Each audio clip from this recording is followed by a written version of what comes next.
listening to the Digitally Irresistible Podcast, where we cover the optimization of digital technologies and irresistible people. Brought to you by iCore. Each episode features someone who sheds a little more light on the ins and outs of delivering a great employee and customer experience that has a measurable impact on the business.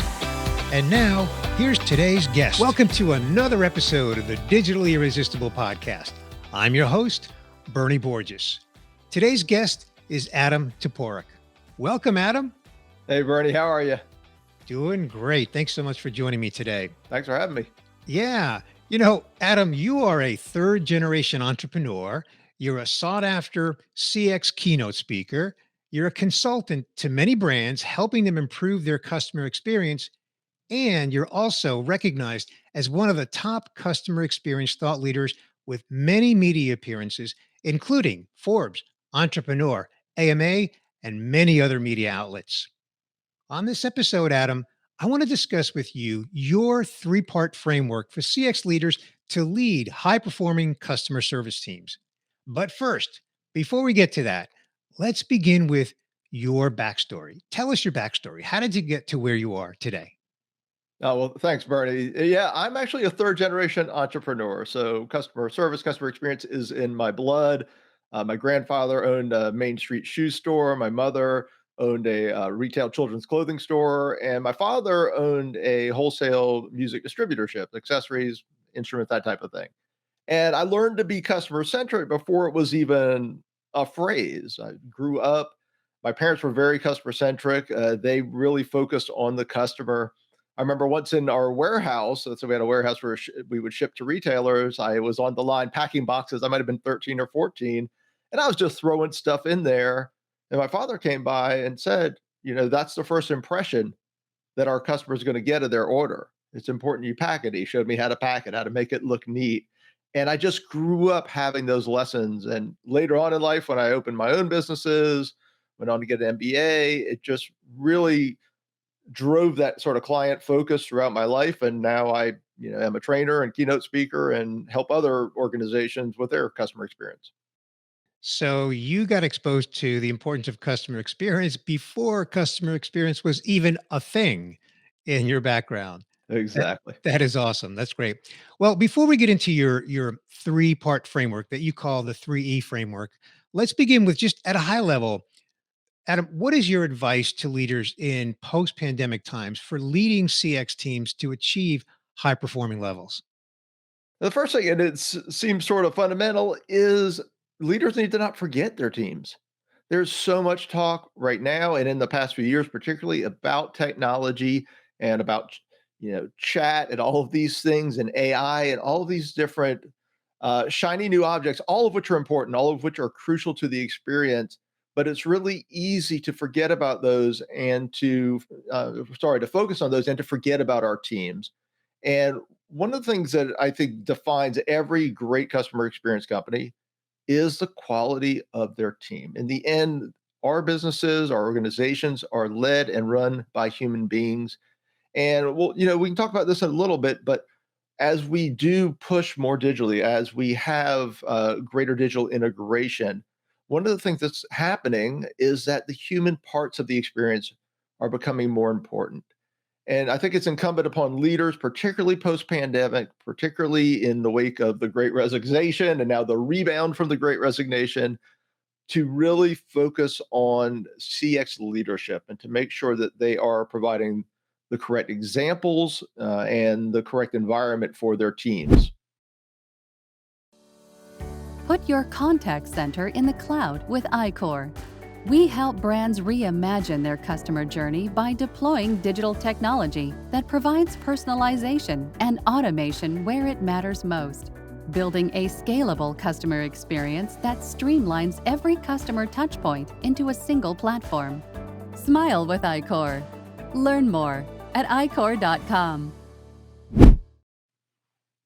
Love that, Adam. And the name of this podcast is the Digitally Irresistible Podcast. And we named it that because, to your point, digital CX is prevalent, right? We've got to be delivering CX through digital technology, but The irresistible part speaks to the human part, which is exactly the point that you just reinforced. And you need the two. So I think it's a great segue, a great bridge to our conversation around your 3E framework. And those 3Es are embody, educate, and empower. So let's get into it, Adam. Why don't you begin, of course, with embody? Well, let me just step back really quickly and say that the 3E leadership framework is not everything you need to know to be a good leader. What 3Es represent are things that I have seen and observed in my work with clients, studying industries that tend to be the weak areas in leadership for CX. So there's a lot of things you need to be a great leader, and there are a lot of great books on leadership. These three particular items are very focused on where leadership is often lacking in the area of providing great customer experiences and employee experiences. So embody is simply walk the talk. Right? We talk a lot about culture nowadays and leading, a team that is aligned around missions and values. But so often what we do and what we say aren't aligned. Where do we focus the lens? When we have employee meetings, are we having meetings about how do we improve the experience? How do we actually, make this part of the customer journey better? So often what we find is that companies are focused on sales or efficiency, and that's what they're incentivizing, right? That's when an employee goes in for their quarterly review, they're asked how many sales did they close, how much money did they save, and then a company wonders, why is our experience bad? Why is our service not up to par? Well, here's the thing: your incentives send a message.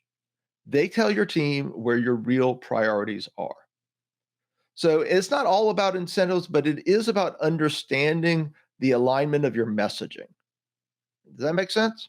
Yeah, yeah. So I love the way you opened it up. You said it's walking the talk, right? It's leaders actually living it, not just saying this is the way we should be treating the customer.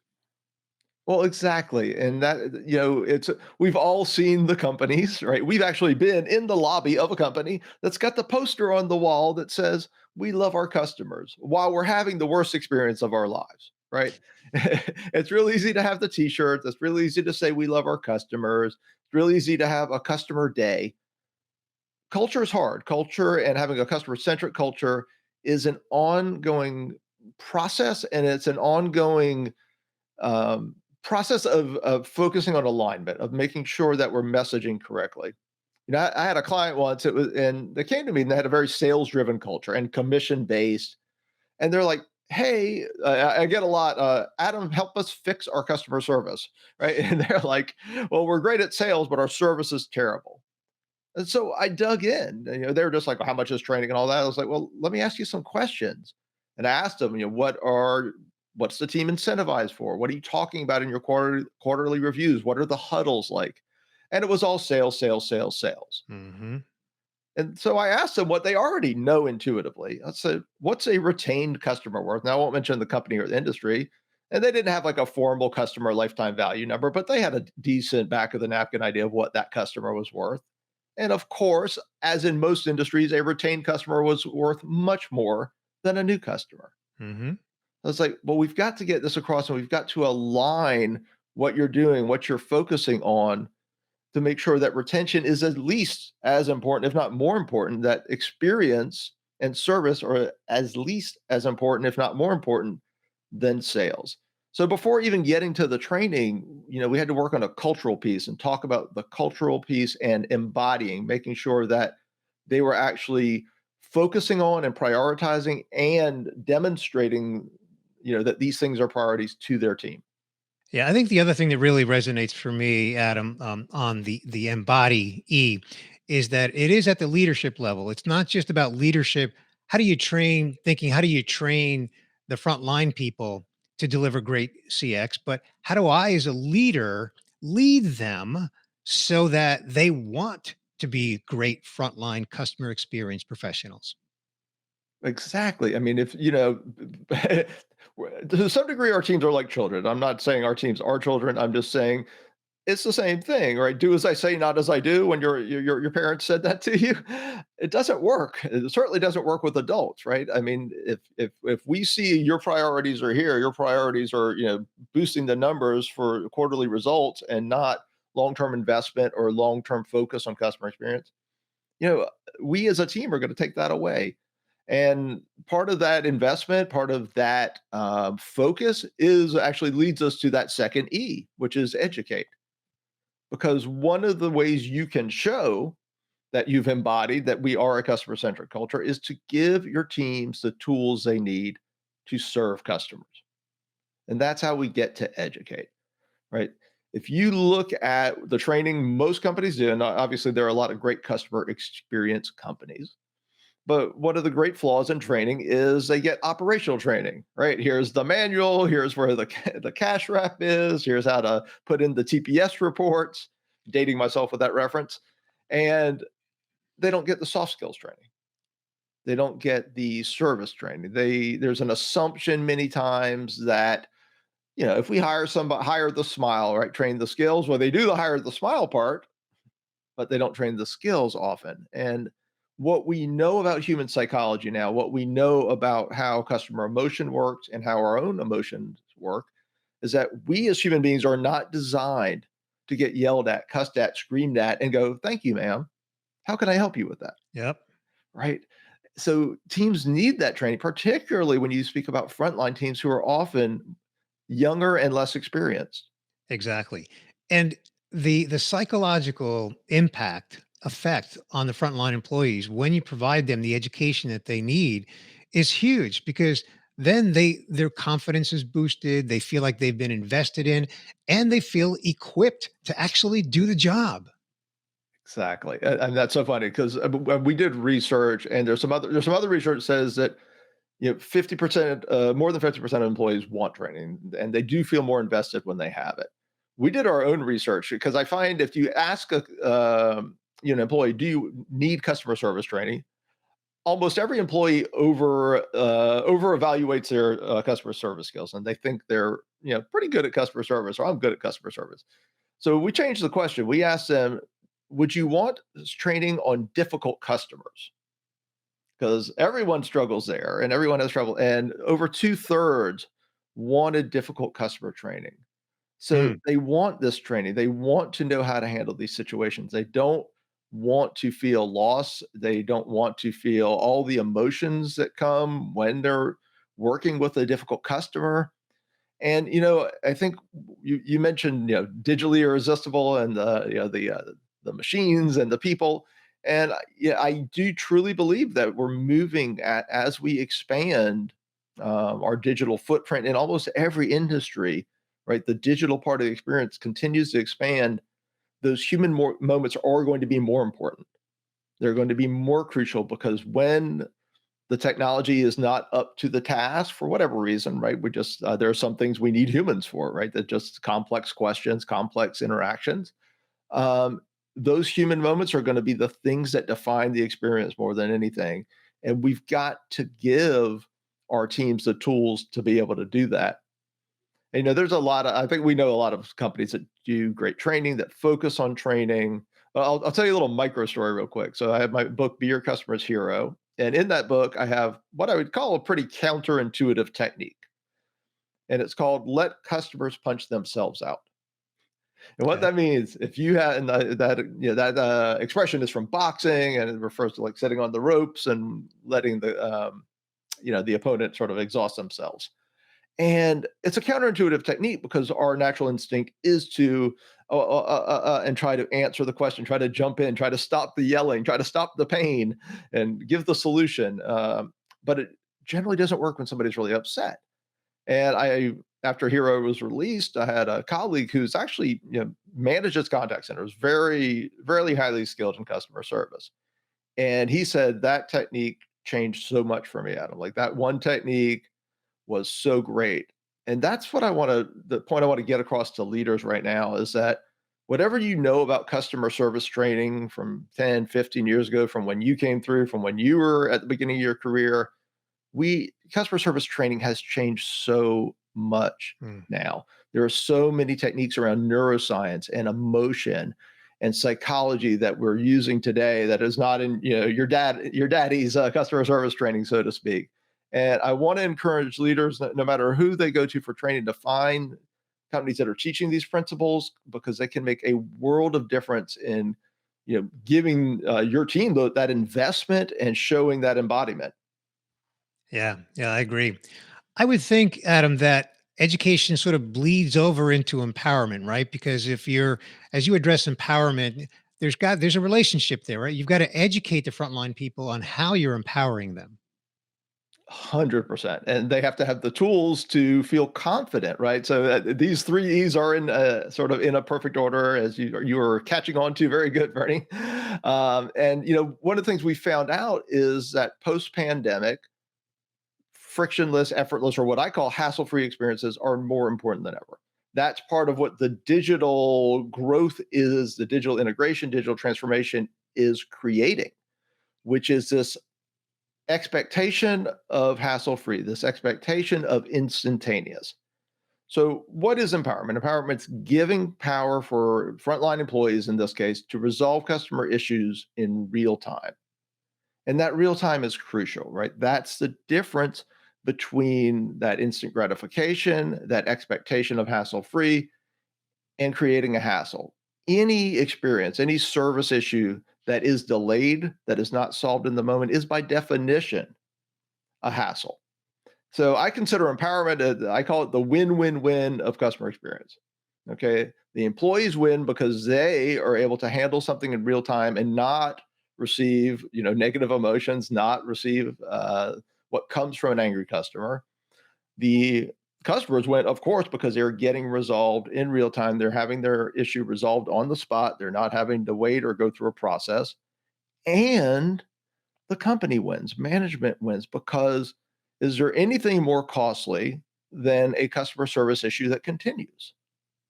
When you stop something, when you nip it in the bud, when you can solve it before it mushrooms, before it grows, before it escalates, hopefully, that is an incredible addition to the bottom line, just straight up. And that's what I think is incredible about empowerment. Yeah. And so it's such a win-win-win, because not only does it affect CX, but it affects EX. It truly helps the employees have a better experience. Yeah. I can say, Adam, that as a consumer, there's nothing more gratifying if I'm engaged with a frontline employee trying to resolve an issue. There's nothing more gratifying than the words, "I can resolve that for you now." Absolutely. I love it. And you know what? The saying those words is gratifying too. Being able to say that as the employee is gratifying as well. Yep. One study found that empowered employees, or organizations that empower employees, had 50% higher customer loyalty. So it translates both from the employee experience side to the customer experience side. Now, I do want to give like some warnings. So, because empowerment's a very tricky issue, and one of the reasons we don't, so many companies don't empower employees is because of fear, right? We fear if we give them the reins, what are they going to do with it? And there's some basis to that fear. It is not unfounded. I mean, oftentimes when we see a viral story on the news, like a viral customer service story, it's some employee that did something colossally stupid or gross or whatever. So there's a fear to that. But here's the thing, empowerment is a risk reward decision. And I think it's very important to approach it that way. And if you're moving from a sort of a command and control type environment to a customer centric environment, to an environment where you want to give your employees more latitude, there's a few things I want you to understand. One, think about the risk reward side of it. Like, what do we need to empower? If you have a mass merchandising chain with a national footprint, then you're probably not going to give a frontline employee who works the cash register the ability to make wire transfers from the company account, right? It's an extreme example, but it makes the point that, we talk about empowerment in these sort of fluffy terms a lot, but it's just a straight up, what areas can this employee be empowered in their role to help the customers better? And I want to give a little footnote. One thing to be careful of is, academics actually differentiate between actual and psychological empowerment. Now, actual empowerment is what we're talking about. Okay, well, they can give a refund up to X dollars, or they can do this without getting a manager's approval. Psychological empowerment is, do they feel empowered to do that? Do they feel safe doing it? Do they feel like they're going to get criticized or in trouble if they give this refund or use this power? And if you're trying to become more customer centric and moving from a place of command and control to a place of greater empowerment, greater customer centric focus, be aware you can't just like say, okay, you're empowered now, go. Right? You've got to Right. make them feel safe using it. Right. Right. So, one final question before we get to the final fun question, Adam. What do you see in your crystal ball as it relates to your 3E framework among modern CX leaders? What's in your crystal ball? My crystal ball. I think that you're going to find, embody is tricky. I think a lot of times what I call embody, I call out as embody, which is walking the talk, comes from companies that are doing culture work.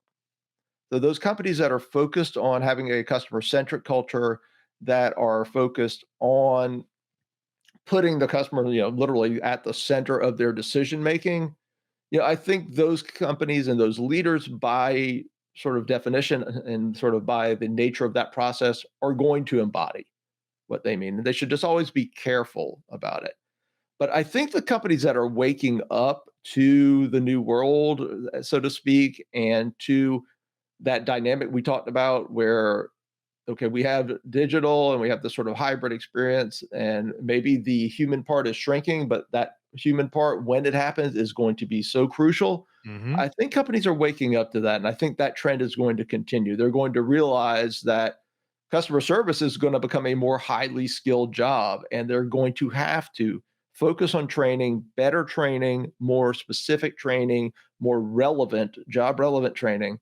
And then they're going to have to empower Hmm. their teams to handle things in real time. Because if we're thinking about this process as, and obviously we're generalizing here, but if we're thinking about this process as sometimes the human part of the experience is when the digital part fails, then that human part of the experience better resolve it then, and not pass it on to a Right. manager, not add 3 more steps whenever possible.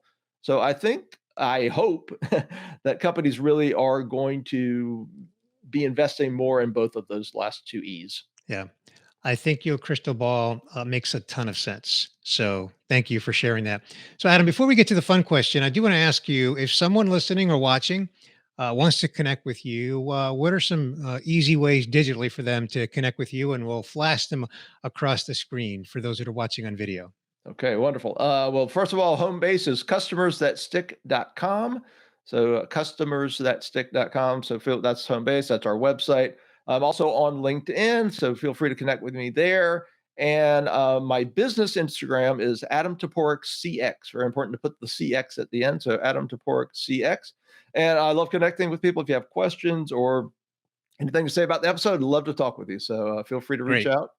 Thank you. Well, And again, thank on you. video, that's all on screen. If you're just Perfect. listening, just check the show notes. Everything will be linked up there.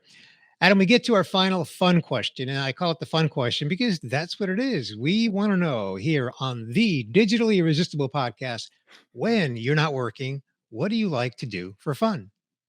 It's an interesting question for me, and thank you, Bernie. Because my fun is sort of work too. I am actually an artist, so I write fiction, and I also play music. I mentioned grew up in the music industry, the musical instruments industry. So I do both of those fairly seriously at this point. So there's a little bit of work involved, but it is also two things I'm very passionate about that aren't customer experience. That's So, great. That's great. Well, it sounds like slash hobbies and interests that can be a whole lot of fun. So I can relate to that. So, awesome. Adam, I just want to thank you for taking time out of your busy schedule. I know that you're flying around doing lots of keynotes and training events and consulting, and we got this on the calendar. And I just want to thank you for really sharing your 3E framework: embody, educate, empower as a way for CX leaders to really just help their frontline employees just be the best that they can be. And again, I just want to thank you for your time and your expertise today. Thank you, Bernie. It was so much fun talking about these things. I love the show and appreciate you having me on. Thanks for listening to this episode of the Digitally Irresistible Podcast, where we cover the optimization of digital technologies and irresistible people, delivering a great employee and customer experience that has a measurable impact on the business. Brought to you by iCore. Be sure to subscribe on your favorite podcast player so you don't miss future episodes.